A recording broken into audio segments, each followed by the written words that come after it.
Now, your forecast first from KARK4, your weather authority. After a bit of early morning fog, plenty of sunshine across Arkansas during the course of the day today. We do have a very weak upper level disturbance that has triggered just a couple of showers and an isolated thunderstorm. 99% of this will remain dry as that disturbance moves overhead tonight. But later this week, we're going to turn our attention to a large area of low pressure in the upper atmosphere moving into western Canada.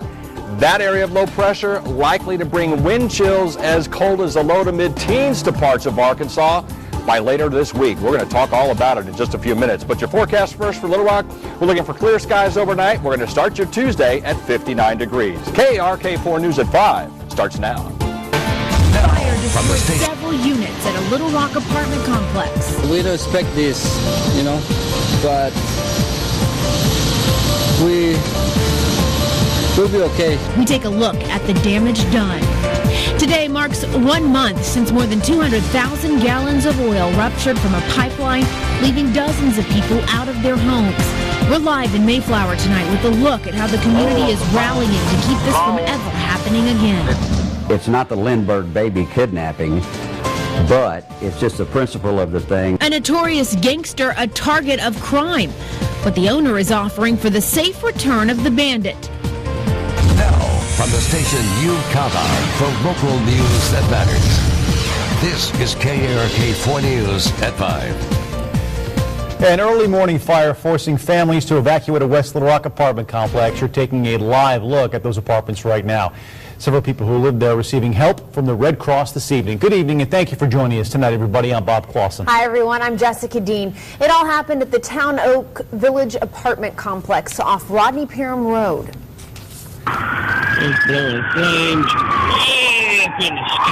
It was quite a fire. That's what it looked like last night. The flames just shooting from the apartment complex.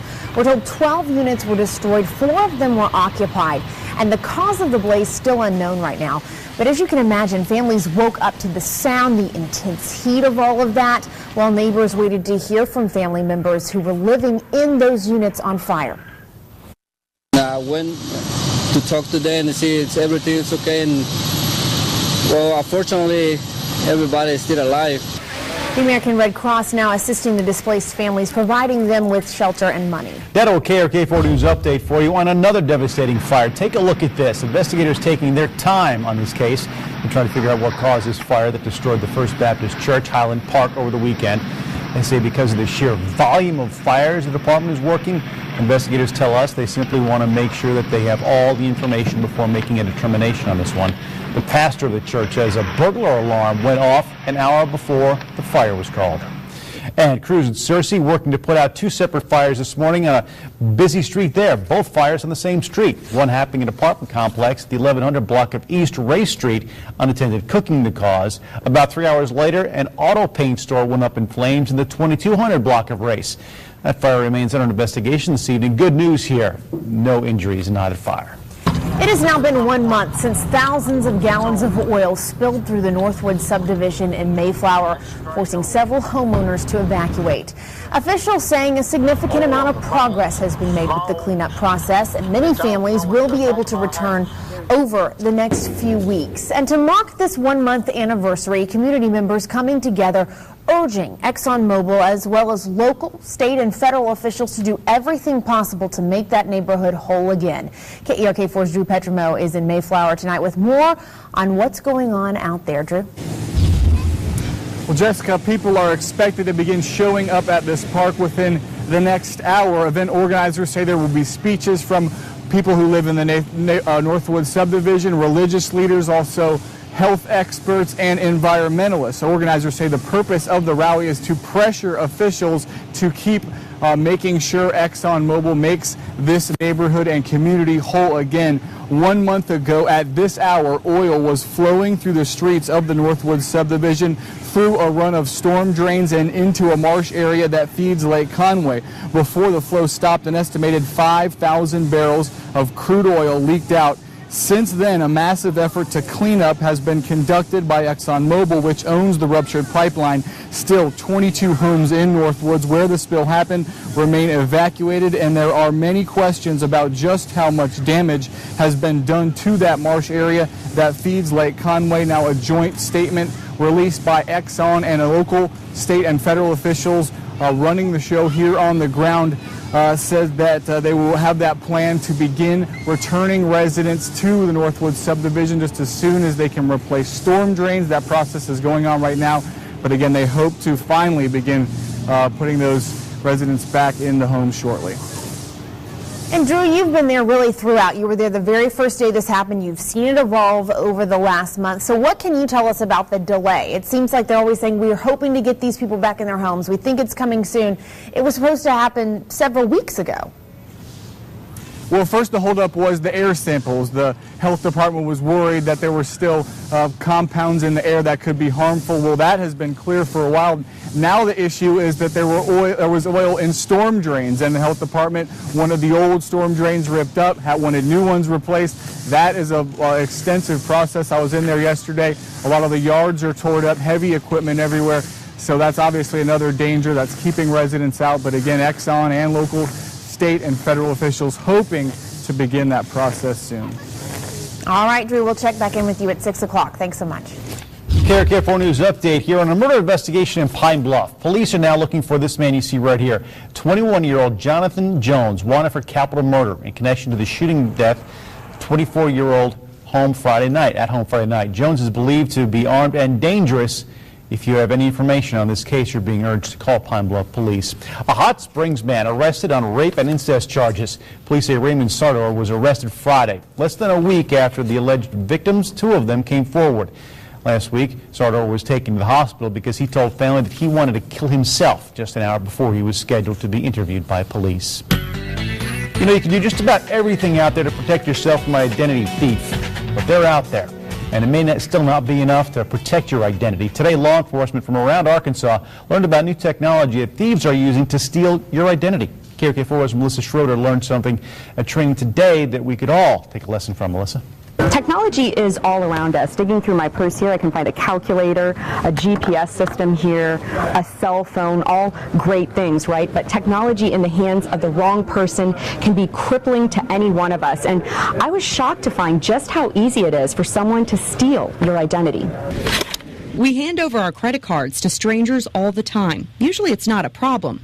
Usually. The waiter or waitress may have this in their apron. This is a mini 123 skimming device, a device that could cause chaos in your life because once your card is scanned through here, all your information is stored in a chip, and it's free game for the criminal world. So they use software that they're able to put your credit card number on this piece of white plastic, and then they're off to the races and they go shopping.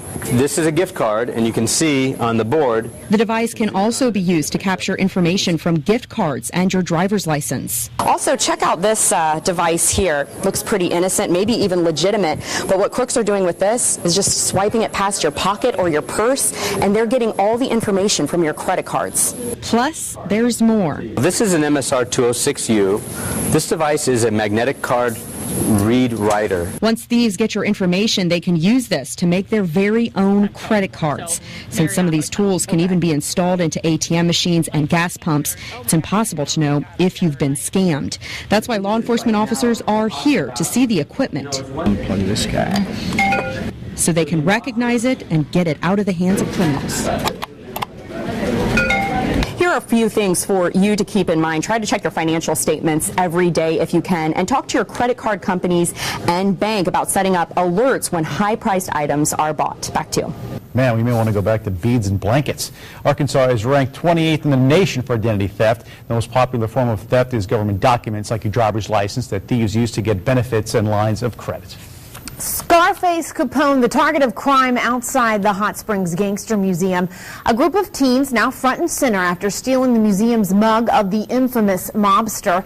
KARK 4's Marcy Manley has more on why the museum now offering a free pass to have the outlaw returned. In sunny downtown Hot Springs, good times, gambling, and a gangster's paradise. They really were not too worried what was going on behind closed doors. Takes center stage. Right here looking at this camera. But it's a first first for Robert Raines to put still living bad boys in the spotlight. Our manager said, I've got some bad news.